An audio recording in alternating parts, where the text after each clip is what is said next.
नमस्कार मु हर्ष परीक्षा मोर यूट्यूब चैनल को आपको स्वागत जनावि। ए भिडियो आम आलोचना करवा सेक्शन 15 रो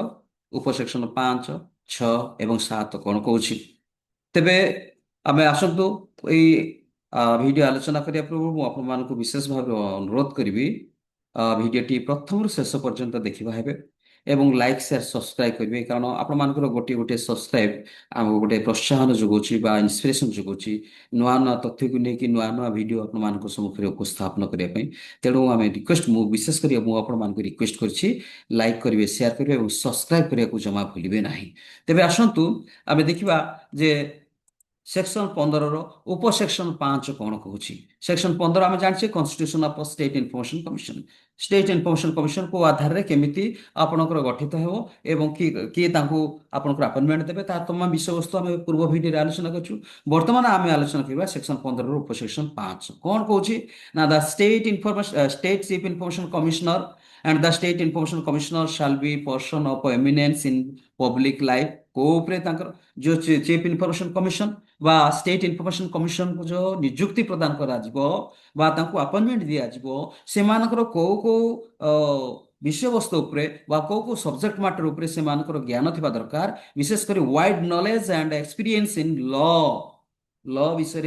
एवं माने आईन विषय वाइड नॉलेज ज्ञान थिबा दरकार साइंस उपरे वाइड नॉलेज थिबा दरकार टेक्नोलॉजी उपरे वाइड नॉलेज थिबा दरकार सोशल सर्विस उपरे वाइड नॉलेज थिबा दरकार मैनेजमेंट उपरे आपनकर वाइड नॉलेज थिबा दरकार जर्नलिज्म उपरे आप सांबादिकता जर्नलिज्म उपरे आपनकर वाइड नॉलेज थिबा दरकार बा मास मीडिया बा एडमिनिस्ट्रेशन एंड गवर्नेंस या उपरे वाइड नॉलेज थिबा दरकार एई भली प्रतिभा मानकु बा एई भली व्यक्ति विशेष मानकु आपनकर चीफ इनफॉरमेशन कमिशन हिसाब रे एवं स्टेट इनफॉरमेशन कमिशन हिसाब रे आपण मानकर अपॉइंटमेंट दिया जिवो। तो सेमानकर क्वालिटी कौन रहिबा दरकार बा को सब्जेक्ट मैटर ऊपर सेमानकर ज्ञान बा सेमानकर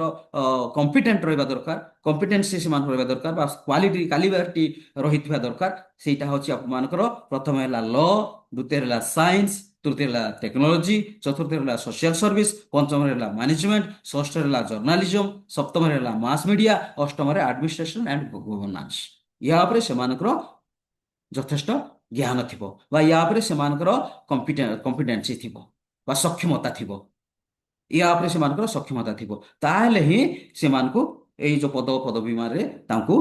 ନିଯୁକ୍ତି ପ୍ରଦାନ କରିଦିଆଯିବ। ଏଇଟା କହୁଛି ପୁରା ସେକ୍ସନ 15 ର ଉପସେକ୍ସନ 5 କ୍ଲିୟରଲି ମୁଁ ଆପଣମାନଙ୍କ ସହିତ ଆଲୋଚନା କରୁଛି। ତେବେ ସେକ୍ସନ 6 କଣ ସେକ୍ସନ 15 ର ଉପସେକ୍ସନ 6 କଣ କହୁଛି ନା the state chief information commissioner or state information commissioner shall not be a member of parliament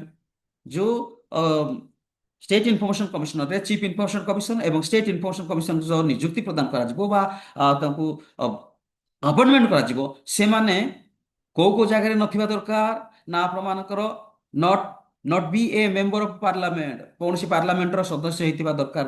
हेई नथिबे तापरे member of legislature Vidhan Sabha रे मध्य बा राज्य सभा रे जे कौन सी गुटे आपनकर ऊपर हाउस कि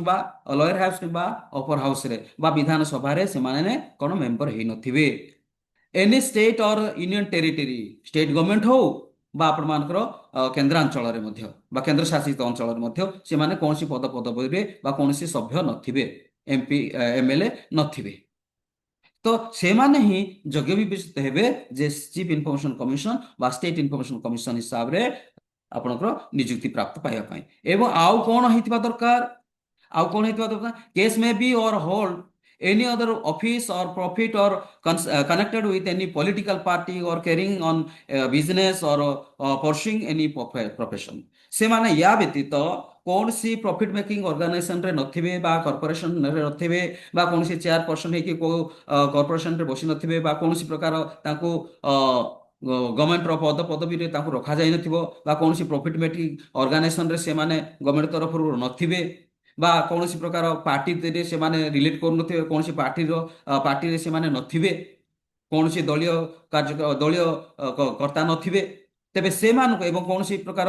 बिजनेस और परसिंग एनी प्रोफेशन कौन सी प्रकार स्टेट गवर्नमेंट कि सेंट्रल गवर्नमेंट रो कौन सी प्रकार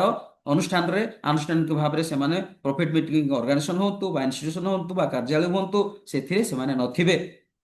बा कौन सी प्रॉफिट से माने ପାଇ ପାରୁନଥିବେ ବା କୌଣସି ପ୍ରକାର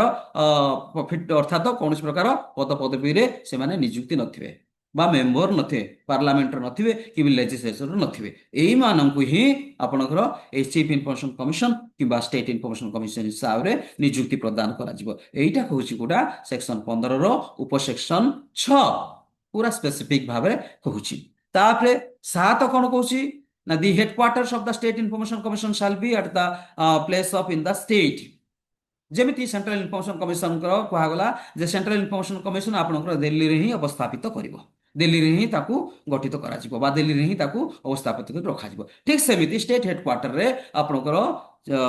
ଷ୍ଟେଟ୍ ଇନଫର୍ମେସନ କମିଶନ ଯୋଉଟା ଗଠିତ କରାଗଲା ବା କନଷ୍ଟିଟ୍ୟୁସନ ଫର ଷ୍ଟେଟ୍ ଇନଫର୍ମେସନ କମିଶନ ହେଲା ଓଡ଼ିଶା ଇନଫର୍ମେସନ କମିଶନ ଷ୍ଟେଟ୍ ହେଡକ୍ୱାର୍ଟରରେ ହିଁ ରହିବ। ତାପରେ କଣ କୁହାଯାଉଛି State government may be notification in the official gazette specify and the State Information Commission may with the previous approval of the state government establish offices at other places in the state। ଏବଂ ସେହି କାର୍ଯ୍ୟକ୍ରମକୁ ବା ଏଇ ଯୋଉ ସୂଚନା ଅଧିକାର ଅଧିନିୟମକୁ ସୁଚାରୁ ରୂପେ ପରିଚାଳିତ କରିବା ପାଇଁ ଇମ୍ପ୍ଲିମେଣ୍ଟ କରିବା ପାଇଁ ରାଜ୍ୟବ୍ୟାପୀ ସମସ୍ତଙ୍କୁ ପହଞ୍ଚିବା ପାଇଁ ନାଗରିକମାନଙ୍କୁ ପହଞ୍ଚିବା ପାଇଁ ସମସ୍ତ କର୍ତ୍ତୃପକ୍ଷମାନଙ୍କୁ ପହଞ୍ଚିବା ପାଇଁ ସମସ୍ତ public information first appellate authority ବା ସମସ୍ତ ଜନ କର୍ତ୍ତୃପକ୍ଷମାନଙ୍କୁ ପହଞ୍ଚିବା ପାଇଁ ବିଭିନ୍ନ ଜାଗାରେ କଣ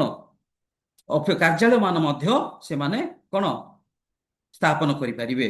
ଏଇ କାର୍ଯ୍ୟକ୍ରମକୁ କଣ ନିରାପଦ ଭାବରେ ଇମ୍ପ୍ଲିମେଣ୍ଟ କରିବା ପାଇଁ ନିରାପଦ ଭାବରେ ଇମ୍ପ୍ଲିମେଣ୍ଟ କରିବା ପାଇଁ କାର୍ଯ୍ୟାଳୟ ମାନ ମଧ୍ୟ ଏଷ୍ଟାବ୍ଲିଶ କରିପାରିବେ। Establish offices at other places in the state, ଷ୍ଟେଟ୍ର ଅନ୍ୟାନ୍ୟ ଜାଗାରେ ମଧ୍ୟ ସେମାନେ ଏଇ ଅଫିସ ଗୁଡାକ ତିଆରି ମାନେ ଗଠନ କରିପାରିବେ ବା କନଷ୍ଟିଟ୍ୟୁଟ କରିପାରିବେ ବା କନଷ୍ଟିଟ୍ୟୁସନ କରିପାରିବେ, ଗଠନ କରିପାରିବେ, ରଖିପାରିବେ। କାହିଁକି ନା ଏଇ ସୂଚନା ଅଧିକାର ଅଧିନିୟମକୁ ଭଲ ଭାବରେ ସୁଚାରୁ ରୂପେ ପରିଚାଳିତ କରିବା ପାଇଁ ବା ଇମ୍ପ୍ଲିମେଣ୍ଟ କରିବା ପାଇଁ ବା ତାକୁ ଭଲ ଭାବରେ ଆଗେଇ ନେବା ପାଇଁ ସେମାନଙ୍କର ସମସ୍ତ